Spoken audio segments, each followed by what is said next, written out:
Welcome back to the channel, guys. After reviewing Monokuma for PvP and looking at both its strengths and weaknesses, today I want to look at a different question.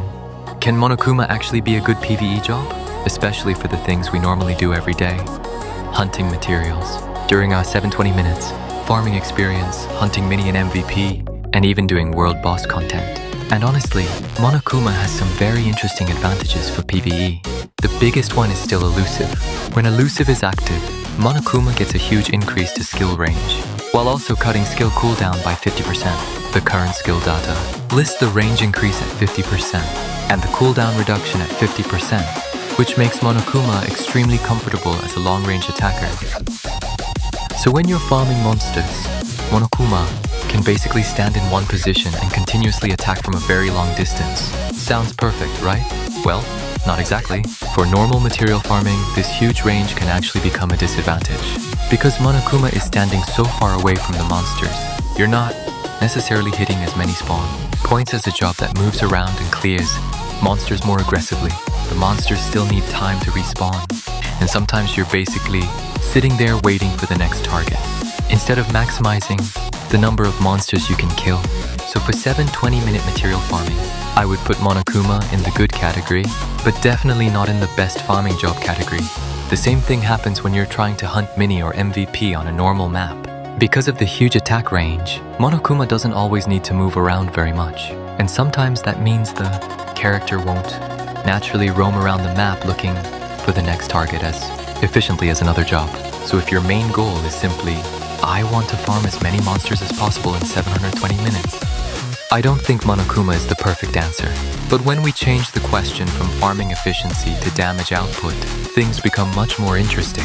When it comes to actual damage, Monokuma can hit surprisingly hard. The combination of long range, fast skill cycling, and good attack frequency makes the job very comfortable for PvE. You can attack from a distance, keep your rotation going, and because of the short cooldown during Elusive, the attack frequency can be very good. The biggest problem is still the same one we've talked about before. Monokuma is forced into fire element. That means some monsters and MVPs can become much harder to deal with, especially when you're fighting targets where fire is not the ideal element. So if you're hunting water or fire MVPs, for example, the elemental limitation can become a noticeable disadvantage. But for normal mini and MVP hunting, I still think Monokuma is very viable, especially if you have the right skill delay, equipment, and enough investment into its damage. And I think this is where Monokuma becomes more interesting in newer maps. For fixed spawn PvE content, where monsters are concentrated in a specific area, the weakness of Monokuma's roaming becomes much less important. You don't need to run around the entire map. You can simply position yourself in the right place, activate your skills, and let that huge range do the work. So for newer maps with concentrated monster spawns, I think Monokuma has a very good future as a PvE job. It's not necessarily the ultimate farming machine, but high damage plus huge range plus fast cooldown is still a very good combination. So my conclusion is pretty simple. For 7-20-minute material farming, I would say Monokuma is good, but not the best. For mini and MVP hunting, I think Monokuma becomes much more attractive, especially with the right build.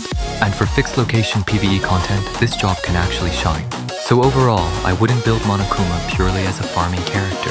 But if you already have Monokuma for PvP, there's no reason to ignore its PvE potential. You can actually use the same character for quite a lot of PvE content, especially when you take advantage of that insane range and fast skill rotation. That's my take on Monokuma PvE for now.